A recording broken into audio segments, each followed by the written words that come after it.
स्टुडिओमध्ये। मी लहान असताना माझी आई उन्हाळ्याच्या दिवसांमध्ये दोन पदार्थ हमखास बनवायची। एक म्हणजे नाचण्या दूधदळी आणि दुसरं म्हणजे कुवा पिठा दूधदळी। नाचण्या दूधदळी म्हणजे नाचणीचं पुडिंग, ज्याचा व्हिडिओ आपल्या चॅनलवरती ऑलरेडी आलेला आहे, आणि कुवा पिठा दूधदळी म्हणजे आरारोटचं पुडिंग ज्याला आपण म्हणूया, ते मी आज बनवणार आहे। शरीराला ह्या दिवसांमध्ये आतून थंड ठेवण्यासाठी हे दोन पदार्थ आमच्याकडे आजही घडतात। चला आपण इन्ग्रेडियंट्स बघूयात। आरारोटची दूधदळी बनवण्यासाठी मी 1 कप आरारोट घेतलेला आहे, 1 कप साखर, 1 कप दूध, त्याचसोबत 1 टेबलस्पून आपल्याला तूप लागणार आहे आणि 1 टीस्पून वेलची पूड।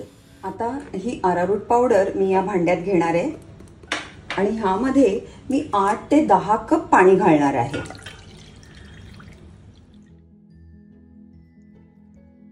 हे आपण व्यवस्थित मिक्स करून घेऊया। आरारोटची पावडर तळाला चिटकून राहते, तर ते आपल्याला काढायचं आहे आणि व्यवस्थित सगळं एकत्र मिक्स करून घ्यायचं आहे। हे सगळं एकत्र व्यवस्थित मिक्स झालेलं आहे। आता हे मी गाळणार आहे।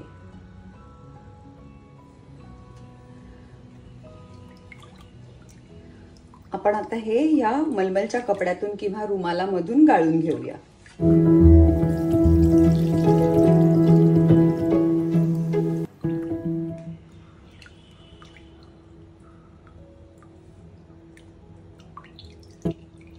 काही इम्प्युरिटीज असतील तर त्या निघून जाण्यासाठी आपण हे असं गाळून घेतलेलं आहे।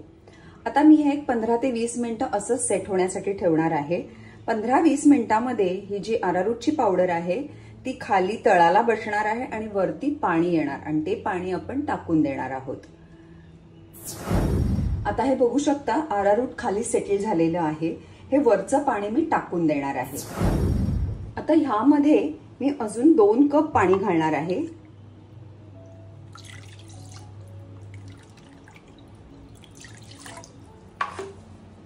1 कप दूध आणि ही 1 कप साखर। हे सगळं एकत्र करून मी आता गॅसवर ठेवणार आहे।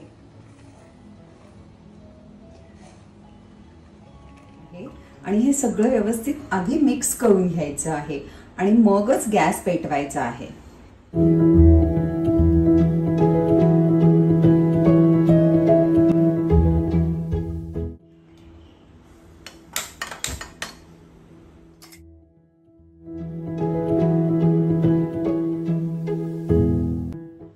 हळूहळू असं थिक व्हायला लागलेलं आहे। आपल्याला हे सतत ढवळत राहायचं आहे, कारण आपल्याला ह्याच्यामध्ये गुठळी होऊ द्यायची नाहीये। टिनला थोडं तूप लावून ग्रीस करून ठेवते। आपलं हे मिश्रण तयार झालेलं आहे। हे पॅन सोडायला लागलेलं आहे। आता मी ह्यामध्ये वेलची पूड घालते, व्यवस्थित मिक्स करते आणि आपल्या टिन मध्ये सेट करायला ठेवून देते। आणि हे तूप आता मी वरून स्प्रेड करते।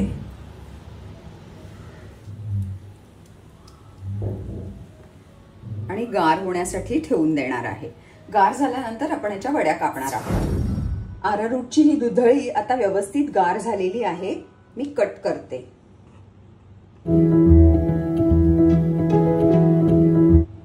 आरारोटची हेल्दी दूधदळी मी आता एन्जॉय करणार आहे। तुम्ही मात्र रेसिपी रिकॅप करायला विसरू नका।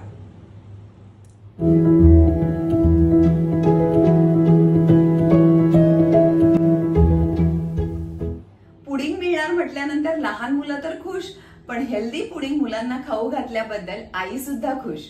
त्यात हे आरारोटने बनलेलं आहे, त्यामुळे हे उपासाला सुद्धा चालणारं आहे। आणि म्हणूनच उपासाच्या पदार्थांच्या यादीमध्ये एका नवीन पदार्थाची ऍडिशन झालेली आहे। तुम्ही जरूर करून बघा, पण मला कळवायला विसरू नका की तुम्हाला माझी रेसिपी कशी वाटली ते। मी तुमच्या कमेंट्सची वाट बघते आहे। व्हिडिओ आवडला असल्यास लाईक अँड शेअर करायला विसरू नका आणि चॅनल अजूनही सबस्क्राईब केलेलं नसेल तर प्लीज चॅनल सबस्क्राईब करा। थँक्यू।